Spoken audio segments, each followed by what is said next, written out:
ये वीडियो सिर्फ और सिर्फ EPS 95 पेंशनर्स के लिए है। अगर आप EPFO के पेंशनर हैं तो इस वीडियो को देखें, अन्यथा आप इस वीडियो को बैक कर सकते हैं। हाल ही में EPFO के द्वारा एक बैठक का आयोजन किया गया, सेंट्रल बोर्ड ऑफ ट्रस्टी यानी CBT मीटिंग, और इस CBT मीटिंग के मिनट्स सामने आ गए हैं। तो आइए देखते हैं कि इन मिनट्स में क्या कहा गया है। ये आप देखेंगे तो 36 यानी 36 पेज का ये डॉक्यूमेंट है, और इस 36 पेज के डॉक्यूमेंट में EPS 95 पेंशनर्स के लिए कुछ प्रस्ताव लिए गए हैं, कुछ निर्णय लिए गए हैं, जिनके बारे में हम आपको विस्तार से बताएंगे। यहाँ पे इस डॉक्यूमेंट को अगर हम लेके बैठेंगे तो यूँ समझिए कि हमारा समय ख़राब होगा। इसीलिए हमने इसका विस्तार से अध्ययन किया है, एक एक बिंदु को हमने देखा है और उसके बाद में उनको एक स्लाइड के रूप में निर्धारित किया है। तो आइए इस स्लाइड के माध्यम से हम ये जो 239वीं CBT मीटिंग थी, इसके मिनट्स पर नज़र डालते हैं और देखते हैं कि इसमें क्या क्या फैसले लिए गए, क्या उम्मीदें थी और उन पर क्या फैसला हुआ। साथ ही आपको हमारे नेशनल जगत चैनल की ओर से विशेष विश्लेषण आपको उपलब्ध करवाएंगे। तो आइए सबसे पहले हम देखते हैं कि पेंशनर्स को इस बैठक से क्या उम्मीद थी। जी हाँ, सबसे बड़ी उम्मीद पेंशनर्स को थी न्यूनतम पेंशन में वृद्धि का। ये पुरानी मांग है EPS 95 पेंशनर्स की कि उनकी पेंशन, न्यूनतम पेंशन है उसमें बढ़ोतरी की जाए। EPS सुधार की उम्मीद थी, भविष्य की दिशा की उम्मीद थी कि भविष्य की दिशा है वह सुरक्षित की जाए, और EPFO से भी कई उम्मीदें थी। और इन बैठक में जो महत्वपूर्ण बातें हैं उनमें आपको बता दें कि मिनिमम पेंशन, EPS 95 की EPS व्यवस्था, EPFO सुधार और पेंशनर्स पर प्रभाव, इन्हीं 4 बिंदुओं पर हम विशेष रूप से आपको इस वीडियो में बताएंगे। क्योंकि मैंने आपको बताया कि 36 पेज की PDF है, एक एक बिंदु हम नहीं बता सकते, हम वही बिंदु बताएंगे जो आपके लिए महत्वपूर्ण है।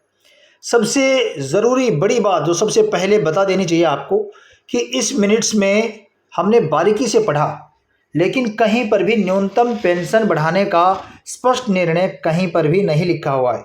यानी स्पष्ट तौर पे कहूँ तो मिनिमम पेंशन को इस मीटिंग में नहीं बढ़ाया गया है। तो फिर क्या हुआ, इस मीटिंग में अन्य सुधारों पर विस्तार से चर्चा की गई है।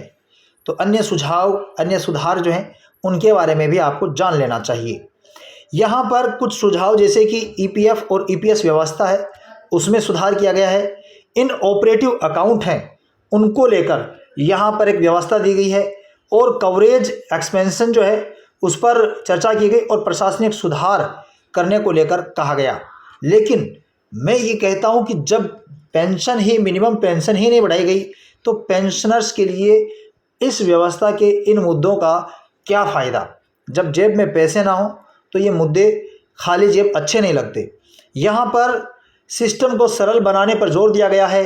कहा गया है कि सिस्टम को सरल बनाया जाए, डिजिटल बनाया जाए, पारदर्शिता की बात की गई, दावा निपटान की बात की, जो भी पेंडिंग आपके दावे हैं उनको सुधारा जाए, और भविष्य में सुधारों की संभावनाओं के बारे में इस पर बैठक में चर्चा की गई।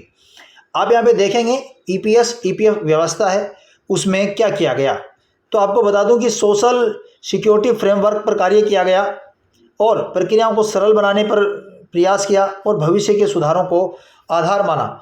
लेकिन यहाँ पर ज़रूरी बात यह है कि भविष्य में पेंशन सिस्टम मजबूत होगा, इसको लेकर यहाँ पे कोई स्पष्ट रूप से नहीं कहा गया। पारदर्शिता से पेंशनर्स का भरोसा बनेगा, ये कोशिश ज़रूर की गई। निष्क्रिय खातों का भुगतान, ये यहाँ पे कोशिश की गई इनएक्टिव अकाउंट का, और व्यापक कवरेज से अधिक लोगों को फ़ायदा मिलेगा, व्यापक कवरेज की यहाँ पर बात की गई। ये इनएक्टिव अकाउंट जो है उसकी बात यहाँ पर आपके सामने है। छोटे और निष्क्रिय खाते हैं उनका निपटान किया जाए, उनको आधार सत्यापन प्रक्रिया के द्वारा जो लाभार्थी हैं उन तक उनका पैसा पहुंचे, और इसका उद्देश्य जो सदस्य हैं उन तक राशि पहुंचाने का है। यहाँ पर नई EPS व्यवस्था में जो सिस्टम सुधार है उस पर विशेष रूप से बल दिया गया। यहाँ पे EPFO कवरेज बढ़ाने की दिशा की बात करें तो अधिक पात्र जो कर्मचारी हैं उनको जोड़ने पर बल दिया गया कि भाई जो भी पात्र कर्मचारी हैं उनको EPS 95 पेंशन में जोड़ा जाए। और डेटा आधारित पहचान की यहाँ पे चर्चा की गई, कवरेज विस्तार पर चर्चा हुई। लेकिन सबसे महत्वपूर्ण चर्चा यह है कि इसमें EPS व्यवस्था और सोशल सिक्योरिटी का ढांचा है उसको मजबूत किया जाना चाहिए था। इनएक्टिव PF अकाउंट जो है उनका ऑटोमेटिक भुगतान होना चाहिए था। उनके लिए आधार जैसी सुविधाओं के लिए और अन्य जो समस्या उनकी वजह से सीधा ऑटोमेटिक भुगतान करना चाहिए था। कवरेज बढ़ाने की रणनीति है वह बेहतर है। और आगे हम बात करें पेंशनर्स को इससे क्या फ़ायदा होगा। देखिए भाई, पेंशनर को इससे ये फ़ायदा होगा कि एक तो प्रशासनिक सुधार है वो होंगे, तेज सेवा मिलेगी, भविष्य में बेहतर दावे निपटान की संभावनाएं होंगी। लेकिन बात करें कि उम्मीद क्या थी, ये तो मिलेगा पेंशनर्स को, लेकिन पेंशनर्स को उम्मीद थी 95 पेंशन में मिनिमम पेंशन वृद्धि की, जो कि उम्मीद ही बनकर रह गई है। पेंशनर्स को उम्मीद थी पेंशन रिवीजन पर फैसला कि पेंशन रिवीजन हो, लेकिन ये भी सिर्फ उम्मीद रह गई। पेंशनर्स को उम्मीद थी EPS 95 स्कीम में सुधार की, और पेंशनर्स को उम्मीद थी भविष्य की नीति और दिशा की। तो यहाँ पर पेंशनर्स के साथ एक बार फिर से वही हुआ जो हर बार CBT मीटिंग में होता है। आगे अब क्या होगा ये देखना चाहिए। न्यूनतम पेंशन पर भविष्य की पहल, EPFO की अगली नीतियाँ और आधिकारिक अपडेट पर ही आपको भरोसा करना चाहिए। ये आपको बता दूं कि CBT मीटिंग में मिनिमम पेंशन जो है उसका बढ़ाने का फैसला आप कहीं सुनते हैं सोशल मीडिया या व्हाट्सएप यूट्यूब पर, तो आपको आधिकारिक अपडेट देखनी चाहिए, सिर्फ उसी पर ही विश्वास करना चाहिए। इसका पूरी मिनट्स के निष्कर्ष की अगर हम बात करें कि इसमें क्या निष्कर्ष निकला, तो हम कह सकते हैं कि न्यूनतम पेंशन वृद्धि का निर्णय दर्ज नहीं है। सकारात्मक सुझाव हैं वो प्रस्तावित भी हैं, स्वीकृत भी हैं। पेंशनर्स के आगे की गतिविधियों पर नज़र रखना आवश्यक है। आप अपनी नज़र बनाए रखें ताकि आपको जब भी इस तरह की कोई खबर मिले आप उसका फ़ायदा आपको तुरंत मिल सके। यहाँ पर ज़रूरी बात आपके लिए अभी है, आप इस वीडियो को भी छोड़ें नहीं, बहुत ही महत्वपूर्ण बात है। आपने देखा होगा कि मेरे इस चैनल पर मैं EPS 95 यानी EPFO के पेंशनर्स के वीडियो बहुत कम बनाता हूं। ये इसीलिए कम बनाता हूं कि मैं देखता हूं कि मैं काफ़ी मेहनत करके सही जानकारी आप तक लेकर आता हूं, बहुत बड़ी PDF को बारीकी से देखता हूं। लेकिन मैंने देखा कि आप लोग सिर्फ और सिर्फ फेक वीडियो हैं वो ही देखना पसंद करते हैं। इस तरह के वीडियो या तो देखते नहीं हैं, देखते हैं तो आप चैनल को सब्सक्राइब नहीं करते हैं, वीडियो को लाइक नहीं करते हैं और आप पैसे चले जाते हैं। मैं आपसे निवेदन करता हूं कि आप जब भी हमारे चैनल पे आपको लगे कि हाँ विश्लेषण है वो उपयोगी है, सही है, फर्जी खबरें नहीं हैं, तथ्य आधारित जानकारी है, ऑफिशियल डॉक्यूमेंट के ऊपर हम बात बताते हैं, ऑफिशियल डॉक्यूमेंट के ऊपर आधारित विश्लेषण है, तो आपको सोचना चाहिए कि ये चैनल आपके लिए उपयोगी है।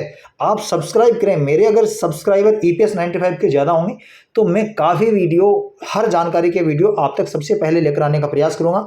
इसलिए वीडियो को लाइक करें, चैनल को सब्सक्राइब जरूर करें, और आपके साथ ही अगर कोई EPS 95 के पेंशनर हैं तो उनको भी ये वीडियो भेजें।